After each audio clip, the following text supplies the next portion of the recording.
Victoria Ashford was 68 years old and had ruled her mansion with an iron fist for 40 years. She was old money, East Coast wealth that went back 5 generations, the kind of family whose name was on hospital wings and museum galleries.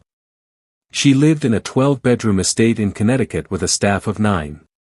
For 40 years, everyone who worked for Victoria bowed. Literally.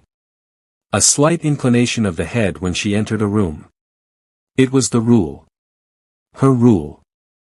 She'd fired 3 people over the years for failing to show proper deference. The staff knew. They bowed. Then Maria Santos started working there. Maria was 52, an immigrant from El Salvador who'd come to the United States 30 years earlier with nothing and built a life through relentless work. She was a housekeeper, hired through an agency, assigned to the east wing of Victoria's mansion. On her first day, Victoria walked past her in the hallway. Maria didn't bow. She looked Victoria in the eye, nodded politely, and said, "Good morning, Mrs. Ashford." Victoria stopped walking. This had never happened before. This isn't a story about a cruel employer and a defiant employee. It's a story about what happens when one person refuses to accept a power dynamic everyone else has normalized, and whether respect can be demanded or only earned. Victoria Ashford had grown up in wealth. She'd never worked a day in her life. Her entire existence was built on other people's labor. People who cooked her meals, cleaned her house, drove her to appointments. She paid them, of course. Market rate. Sometimes slightly above. But payment, to Victoria, meant she owned their time, their effort, their deference. The bowing had started decades ago. She'd seen it in a period drama, the way servants bowed to aristocracy, and she'd liked it. It felt proper. So she'd instituted it in her own home. A small bow when she entered a room. A nod of the head when passing her in the hallway. Over the years, it had become a test. A way to separate the people who understood their place from the people who didn't. Hello fans, welcome to Hidden Chapter, where we share dark, emotional, fictional stories inspired by real human secrets, regrets and unseen moments. Don't forget to subscribe, like and share this video with your loved ones. Maria Santos had cleaned houses for 30 years. She'd been yelled at, condescended to, ignored, treated like furniture. She'd developed a thick skin. But she'd also developed a rule of her own: she would work hard, she would be professional, she would be respectful. But she would not degrade herself. She would not bow. Not to anyone. When the agency sent her to the Ashford estate, they'd warned her. Mrs. Ashford is particular. Very particular. There are rules. Follow them exactly. They'd given her a list. The bowing was on it. Maria had read the list, considered turning down the job, then decided she needed the money. Her daughter was in college. Tuition was due. Maria took the job. But she didn't agree to the bowing. The first time Victoria walked past Maria in the hallway, Maria was dusting a side table. She heard the footsteps, turned, saw Victoria approaching. The other housekeepers had briefed her.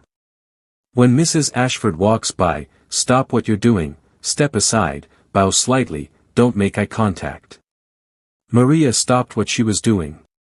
She stepped aside. But she didn't bow. She looked Victoria directly in the eye and said, "Good morning, Mrs. Ashford." Victoria stopped mid-stride. She stared at Maria. Then she said, "You're new."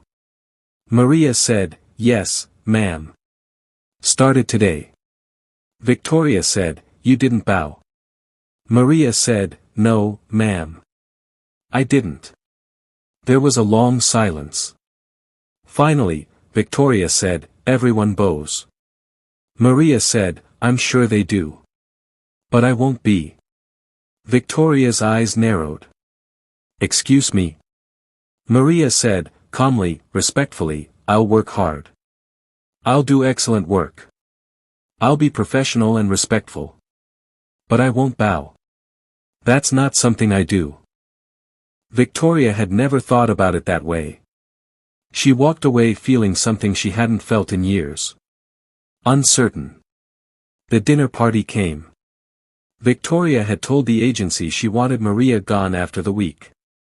But when they called with a replacement, Victoria surprised herself. She said, "Actually, I'd like to keep Maria." Maria stayed. Weeks passed. Then months. Victoria never explicitly told Maria she could stay permanently, but she didn't fire her either. And every single day, Maria didn't bow. At first, Victoria hated it. Then she got used to it. Then, slowly, something shifted. Victoria started noticing things about Maria. She had a daughter in college studying engineering. She sent money back to family in El Salvador. She'd survived a civil war. And she carried herself with a dignity that had nothing to do with wealth or status. One afternoon, 6 months after Maria started, Victoria found herself asking, "Why did you leave El Salvador?" Maria put down the cloth she was holding.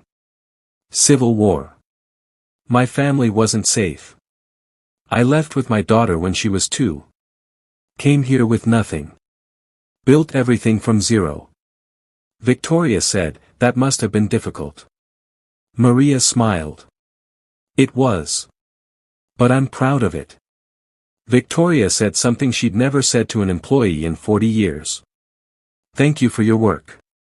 You do an exceptional job." They looked at each other.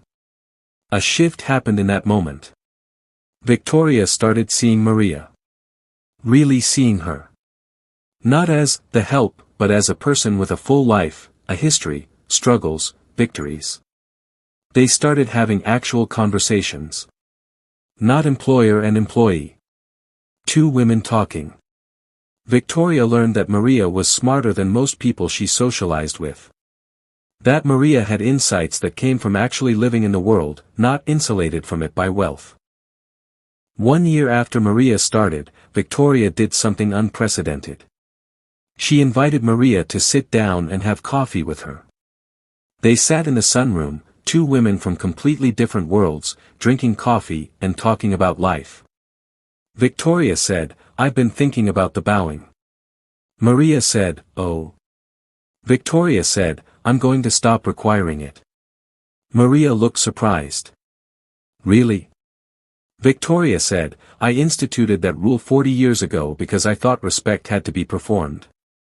I thought people showing deference meant they respected me. But you've taught me something. You've never bowed. But you've shown me more real respect than anyone who has. You've treated me like a person, not a title. You've been honest with me. You've held boundaries. That's respect. Real respect." Maria said, "Thank you for saying that." Victoria said, "I'm the one who should be thanking you. You refused to degrade yourself, and in doing so, you made me look at what I was demanding." Victoria called a staff meeting the next day. All 9 employees gathered, nervous. Victoria stood before them and said, effective immediately, "The bowing is no longer required. I'm rescinding that rule. You will treat me with professional respect, and I will do the same for you. But I will no longer require gestures of deference. That was wrong of me." The staff was stunned. Anne, who'd bowed for 12 years, had tears in her eyes. After the meeting, Maria approached Victoria. She said, "That took courage." Victoria said, "No. Courage is what you did a year ago. Refusing to bow when you needed this job. That was courage. This was just me finally catching up to where you already were." Victoria Ashford is 70 now. Maria still works for her. But their relationship has transformed. They're not quite friends, but they're not employer and employee in the old way. They're 2 people who respect each other. Victoria no longer demands deference from anyone. She asks for their opinions. She learns their names. She sees them as people. The mansion feels different now. Lighter. More human. And it all started because one woman refused to bow. This is Victoria's hidden chapter. Not her wealth. Not her family name. The hidden chapter is the moment Maria looked her in the eye and said, no, and Victoria had to decide whether to fire her or examine why she demanded bowing in the first place. Victoria chose examination. And it changed her. She learned that respect can't be demanded. It can only be given freely. That power without humanity is just cruelty with good furniture. That the woman cleaning her house might have more dignity than she'd ever possessed.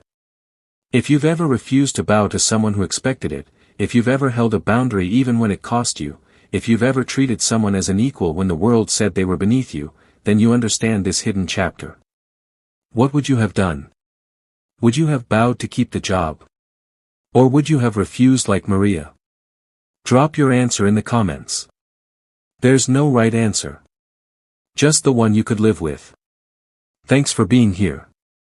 We'll see you in the next hidden chapter.